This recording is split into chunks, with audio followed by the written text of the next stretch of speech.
executed publicly Majid Reza Rahnavard in Mashhad, the Ayatollah regime. This is the depravity of that regime.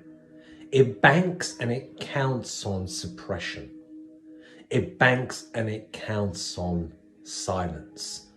It banks and it counts on fear. It banks on oppression. It banks on virtue signaling by the West, platitudes by the West, outrage, but no actions. Because in the end, we can all talk a good game, but it's the actions that define us all in the end.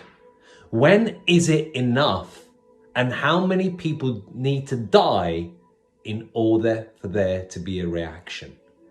And if we really believe in human rights, if we believe in the values of human beings, we believe in the sanctity of life, then the least that Western countries could do is expel the ambassadors from this occupying and repressive force that terrorizes its people and it has terror at its heart, and that is from the Islamic Republic. Instead of the virtue signaling, instead of the joint statements, do something and put your actions into reality rather than just hollow words that are meaningless, that end up nowhere. Because what the mullahs have done, what the ayatollahs have done, have shown two fingers up to the world. They don't care. They don't have any honor. They have no sense of shame. They see their people as slaves to the system. As President Raisi said, that the protesters are flies. They're vermin. This is the talk of the SS in the 1940s under Hitler. Sometimes in life, there is black and white. There is good versus evil, in amongst all the grey that there is in life.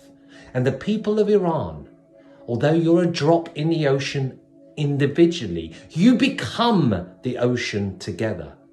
And if this is not the time to show the mullahs onto the streets that we will not accept any more executions, we will not allow for any more souls to be taken away, and that the brutality must end.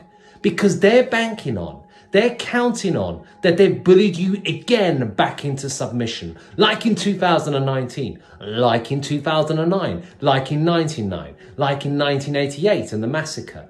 That's all they ever do. And the only way to deal with the bully is to stand up to them. And not everyone can be brave, but we can all do our bit. And it's morally repugnant to be sitting on the fence and having your cake and eat it. It's time to show these mullahs once and for all that your will and your desire for change is stronger than their desire to retain their positions, to retain their wealth and money and all the corruption that they have. It's time for Iran and Iranians to become one and to take their country back and to have a resistance and to take this occupying anti-Iranian, anti-Iran force once and for all out. Because if you don't stand up and you have the mindset that it's not my daughter, it's not my son, it's not my brother, it's not my sister, it's not my mother, it's not my father, then there will be no one that will stand up and talk to you for you when things go against you. Because sometimes in life we have two choices. You either get busy living or you get busy dying. And people will only go so far for themselves. But people do the most remarkable things in the name of a cause.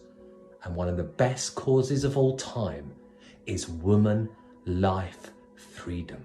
Don't allow the bully to bully you back into submission.